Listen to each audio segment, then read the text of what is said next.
Alrighty, so that's all the fun and exciting stuff to do with awards, best players, all the highlights of 2017, but let's scrap it. Throw that out the back door, forget it, put it in your trash bin, your skip bin, your whatever you call it, whatever part of the world you come from, put it in that little bin that you put the rubbish in, and let's look forward now, 2018.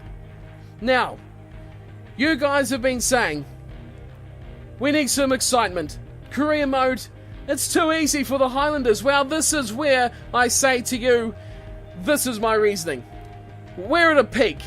Of course, as you know, players age, players progress, and players eventually retire. And that's where we're at. And I feel this season is going to become a bit more difficult because the players are retiring. And you can see we've got a couple retiring here, which are big names. Are we going to be as strong without those players? Are we going to be able to renew all these players? You just got to remember, last season we were right on an absolute knife edge of our salary budget. We could not spend an extra dollar. Now, of course, players are going to want to demand more. They're going to want more money, and they're going to get uppity in their boots, aren't they? So things are going to get tight now. We have to start signing some lesser players to fill the bench. And let's be fair, we've been lucky with injuries, but we're on a very, very tight number. Of course, you have to sign 30 players, I think, from memory, or 32. So we can't even skimp on the size of the squad. So that is why I feel this career mode from memory is only about 8 seasons. I'm sure someone will correct me in the comments if I'm wrong there. We've done 5. This is season 6, so there should only be 2 or 3 left.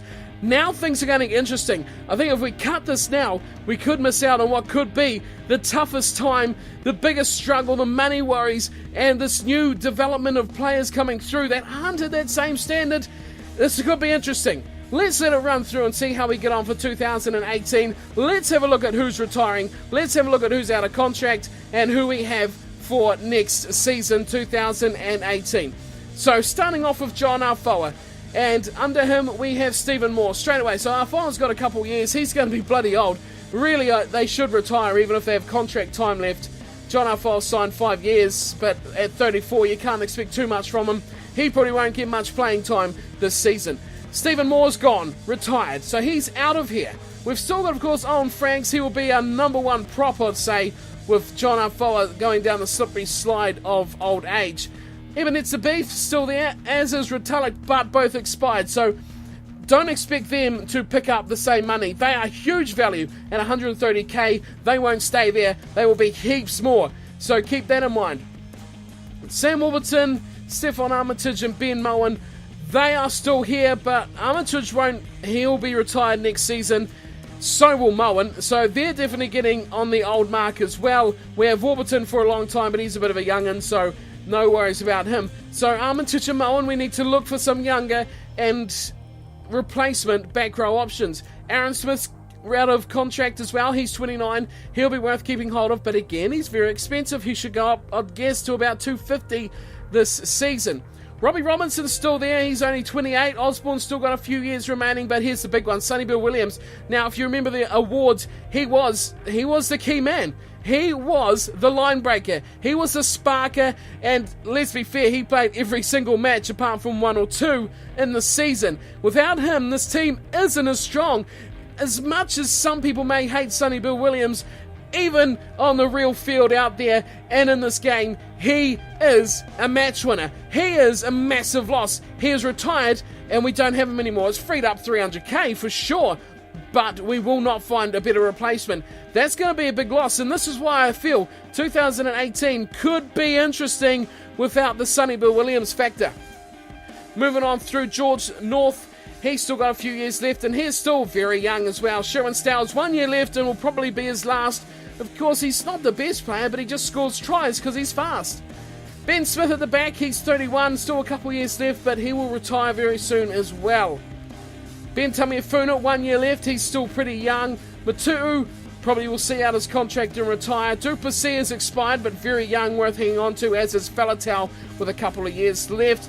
Gordy is there, 27-year-old scrum half. He will be around for a few years yet. Folau, do we keep Folau? He's been disappointing. He hasn't fitted into how the Highlanders play. Do we hang on to him or do we get rid of him? Question for you all right there. your opinions, of course, as always goes with this contract signing stuff. Julian Savea, not the strongest season from him. He has still got 3 years left, but 27-year-old and a big money player as well. Fikatawa spent a lot of time on international duty with Tonga, but a good player, young player as well, still with a couple years remaining. Purgos is there, 4 years on him for the 28-year-old. Coltman, expired, still young, decent backup hooker. Tuamanga Allen as well, 27, expired. Cheap players are props, so worth keeping around. Braden Mitchell, do we want to keep another hooker? We kept him just because he was cheap and he gives squad numbers up. Lema Sopawanga, he's still there for 2 years. Hopefully a better year next season for injuries, because he missed a large chunk of where he really comes strong last season. So 2 years there for Lema as well. Gillies Kaka, cheap player, didn't see much time on the field, didn't have much impact. He's expired. Xavier Foreman, didn't have much to do, was pretty much one to pick up the numbers in the squad. And that is the team. So plenty of decisions to be made. A lot of players out of contract, a couple retirements, some big holes to fill. Let me know what you think. 1.248 million in the bank. Of course, this all comes down to what you all think, who you think we should sign. Leave me your opinions, your answers to these problems for the Highlanders after such a great season. Leave in the comments who you want to see. Of course, I write down everyone's opinions, list it up, who's most popular, who we want to sign, who we can afford as well, comes into it a lot, and we build the squad from there. So let's have a look at who is available for 2018 to fill these holes possibly if we don't want to re-sign, or who we could get to fill the gaps left by Moore and Sonny Bill Williams. Alright guys, now this is where things start to get interesting. It's players available. I'll go through the first 10 or 20 players, the highest rated of them, so you can get a bit of a glimpse at who is available, of the big names at least. Of course, if there's someone you want to see, do let me know in the comments and I can check it out, see if they are also available. So be sure to check everyone else's comments before you make yours as well, to see if you can disagree with someone in their picks as well. So that's all well and good. Let's check it out. Let's have a look at the loose head props and why Crockett leads away. The 34-year-old, why doesn't he retire already? Ben Daly is there, Meyer, and we've got quite a lot of old players and younger players coming through as well. Corny Usternazen could be a good pickup from the Cheetahs, but as you can see very quickly, we've gone through to some no-name players or very young players who have suddenly got older as well. Puliasi Manu is 30. Very cheap are these kinds of players, but you can see very quickly we go out of players who are recognisable. And we go into some regen players for the loose head props. So very quickly, look, we're up to 45s, got 18-year-olds. It just goes bad very quickly, which is what I'm talking about with the depth the squad is going to develop over the next couple of years. Hookers, looks a little bit more healthy with Pilota now. Charles Evaldi, we've seen him in a lot of teams throughout the last couple of seasons as well. Van Veltzer, he is there. Old player as well, as a lot of these are. You look through there, a lot of 32, 33-year-olds. Dane Cole's available with the Hurricanes without a contract, but still he's 31. Is that an option? Do we want to look for an older option? James Parsons is 31. So this is what I'm talking about. There's Shot of Horia there. Ash Dixon. So we did have him for a season. He's young, but he's not the best. So very quickly again, you go through and we're back to regen, no-name players. Quinton McDonald, decent player, but rates pretty poorly on the game here. So tight head props. Now we go on and we've got Herbst at the top. He's a top-rated tight head prop, and really there's not much else to really talk about here. Kampisi Ma'afu, recognise the last name, but definitely not the first. Going through the rest of them, there's no big names for tight head props. Now this is a problem if you don't have a tight head prop in your team. Well, there's Faulkner, he's a good player, but of course rate very low to the front rowers. So there's definite players there if we go searching and digging far enough. There's Tuangafasi as well from the Blues. He's a young man, he could be worth putting on the bench if we need a prop. Of course, we probably don't really need a prop, do we? We're not too bad for the props. So into the second row, and this all comes down to whether we're going to keep the likes of Ritalik and Itzabeth. So we've got Francois Eustace at the top, Michael Fitzgerald, of course, from the Chiefs, Denok Steenkamp, Bresler, and going very quickly down for number 4, second rowers. Plenty more here to pick from with the number 5 second rows. Don't know why they split them up like that, but Courtney Laws leads the way there. Sam Whitelock, Elwyn Jones again. 28. Courtney Laws not a bad pickup, but very expensive for a second rower.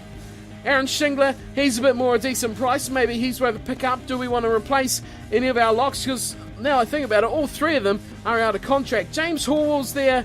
Ian Rogers, Carissa. And there's a Dongo. Of course, seen him with the Chiefs. Spending some time there. Josh Becker is former Highlander on the list as well. So anyone you like to see, possibly a replacement, or do we want to keep the 3 we already have? Now we'll look to the back row. Now this is interesting because we only have 4 of them, and well, is that enough? Do we have enough rotation last season? Tom Croft leads the list, the highest rated, the 32-year-old. Then Guy Mercer, here's not a bad pickup, 86, the 28-year-old as well. Ashley Johnson, James Haskell, 32 though, Stephen Luatua. Now there's a good pick. Without a club, can you believe it? Paddy Butler, 27, he's a decent player as well. Zani Bruni, Archie Stoialo. So here we go, here's just some no-name guys coming through the list. Ed Quirk, not a bad player. So we've seen Molcard, he played for the Hurricanes. Kitshoff played a bit for the Brumbies.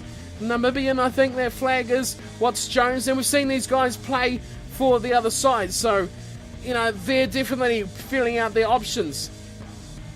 Few players, Levave, a name to recognise there. Bedwell Curtis, of course, ITM Cup, had a decent season with that as well. Into the open side is David Pocock leads the way. Of course, not off the Brumbies, so go with him pretty quick. Fast Saliva, second on the list there. Stephen Ferris, but again, very old. Pochita, only 30. Might be worth to pick up Sam Kane. Now, this is where these younger guys really come into their own. Sam Lewis, Luke Braid, only 29, as is Matt Todd. So, some good options here. Sean Doyle as well. Thomas Zanetti. So, we've got lots of options here for open side flankers. Liam Gill, Labasanche, Sholey. Oh, Gunther. There's a lot of good players. Look at this. Latimer, Lydiot. Well, there's plenty of options here for open siders. Artie Savia as well. This is good. So plenty of chances to pick up a good player or 2 on the open side. Now to number 8. It's Kieran Reid at the top of the list and Pierce Speaks at the bottom. McCalman, Higginbotham, Kankowski, Vito, Holwell. Holwell? Don't recall a number 8 Holwell. Dane Vermeulen as well, and McCutcheon. Well, there's a big lot of names here in the number 8 position. Going through, not many here. A lot of high-rated players, but not really seen many of these. Dutty Manu is still available. We dropped him last season. Maybe should have kept hold of him, but money was very, very tight. So that's it for the forwards. We're going to scrum halves now. Will Guinea leads the way. Abby Mathewson, Francois Holgard, TJ Piranara, Morgan Powder's there as well. Fumiaki Tanaka, Danny Kerr, Tuera Karbala, Vinzel, Jamie Stevenson. So going... few options here. Nick White, Tillis Board, another one. So Andy Ellis, Nick Frisbee. So a few big names there. Rory Cockett as well.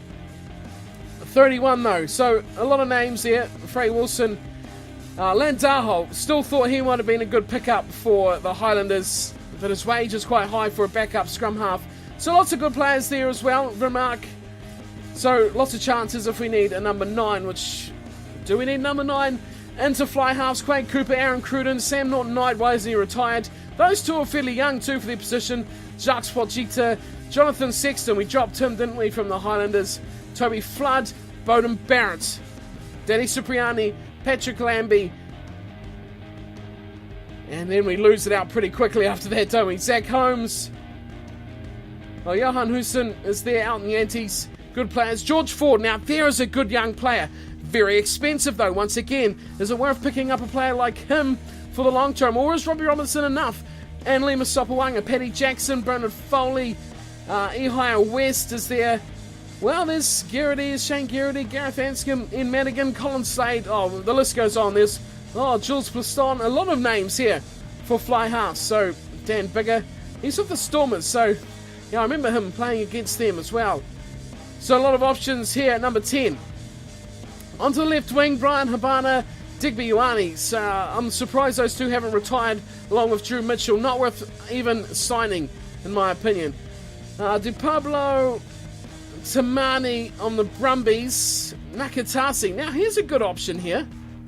No, Nakatasi, the Frenchman. Now, is that worth a bit of attention? Johnny McNichol, Tom Cox, Mike Allen as well. Stormers picking up a couple of Irishmen. Raymond Rule, Peter Beetham, Albert Nakoro. So there's a few wingers there that could be worth picking up. On the left side, inside centre, Francois Stein. Not a bad player at all, but she goes pretty downhill after that. Ashley Beck, Luke Marshall, Wayland Oliver, Christian Lealiafano, Pat McCabe, of course retired actually, but still here for the career mode. Not much to speak of down here. Tim Bateman, one touch him with a pipe. Mike Harris, Francis Saili, Shane Serfontaine, Ryan Crotty, Bundy Arkey. Well, there's some names down here. Brian McGeegan, Peter Arkey as well. So, definitely some chances, some options down here as we get halfway down the list. And we go to outside centres. Jamie Roberts, the top of the list. Shark 3, retire already, buddy. Come on. Richard Kahui, the same. James Hook, get out of here. Robbie Fruin is a blockbusting outside centre worth picking up from the Chiefs. Tamati Ellison should retire. Rob Horn. Now, he's a good player, Rob Horn. Juan Jeong as well. Brad Barrett, Jamie Stewart from the Blues. They can keep him, I would suggest. Going through the list for you, we saw Tia, Jason Emery, Tavita Kurandrani as well. The Brumbies dropped him off. So a lot of names here, but a lot of retirements as well, which has resulted in a lot of young players coming through the mix in the career mode. That's the whole point, isn't it? That is the whole point. That's what I mean when I say things are going to change for the Highlanders. They can't keep this depth for this little price. Tim Mickelson, Lockie Turner, Chris Ashton. I know a lot of people love to hate Chris Ashton. Rakabula is there. Nick Cummins, 30, a bit of an icon. Matt Banahan, JP Peterson, Lee Halfpenny, Stevenson, Nanai Williams, Van Dal, Frank Halai, De Bruin. Not much else to go for on the right wing at the moment. Leua, Cam Crawford, Gilroy is there. Chikai, decent player, Chris Chikai. David Hill on the right wing. Don't know about that. Alex Cuthbert. Well, he's another one we know so well. Gonzalez Amorosino, Mapo. Some good players down here. Satauti, Wade. Of course, we did have Wade a couple of seasons ago. Warnamoff. Another good player. Henry Spate down the bottom. Of course, first season Highlander with our first year. Willie LaRue. Another good player. Kate Pokey, Rod Davies, Buxton Popoli'i, Jan Huget. All this is good. Some good names here on the right wing now we go down. Tommy Seymour as well. Lamb. Ooh. Keep it in touch here, guys. There's some real good players. Carl Eastman. Danny Tuipulotu. Albert Nakoro again. Satoli from the Sharks. Worth a pickup. These are good young players as well. Very, very far down the list too. It's amazing how many good players there are as we go into the 60s. We'll go on now to fullbacks. Israel Dagley's away. Expensive. That's first thing we'll say. James O'Connor, Curtly Beale, Rob Carney, Kurt Baker, Isaiah Tuiava, Charles Piatel, Yana Sabina, Jesse Mogg, Zane Kirchner, Maxime Midrad, another good player, Luke Morahan, Cameron Shepherd, Jared Payne, Jordan Williams, Sean Maitland. Well, options to be taken as well as Gattoon. Well, he played on the wing for France, didn't he? So, an option to put him somewhere else. Tom Marshall, a good player. Robbie Coleman. Still in the 70s, though. That's what amazes me. You get all these good players, and, John O'Lance, a 72 rated player. Andre Taylor. It just takes so long to get down to, which is just remarkable at how this works. Mackenzie, Kunwayu, Halangahu as well, as we go down the 60s now. We'll leave it there for that. And this is where we will wrap this part up. Now, a lot of information to process, guys, so keep that in mind. There is, of course, what happened last season, what's coming up this season. Keep in mind, what do you think about 2018? The Highlanders, I think, may struggle. That's my thought of it. A couple of injuries, we will be quite up the creek without a paddle completely. So that is my opinion on it. That's why I think we should definitely truck on with career mode. Finish off the 8 seasons. It's going to get tough. It's going to get tight. We're going to suffer the same as all the other teams. So let me know what your thoughts are about the career mode. Let me know your thoughts about who we should sign, who we should let go, and otherwise. And of course, I'll be back again for the announcement of the 2018 four-time defending champions, Highlanders. Looking for another title? Possibly, maybe. We'll see how the season goes. I'm not predicting the peaks of the last couple of years. Thank you for tuning and watching. Thank you for the comments as well about career mode. I do read everything that comes in, so your opinions are very much taken into account. Let's see how we get on here with the career mode and look forward to next season. So thank you for watching, of course, and let me know your thoughts. Until next time, take care.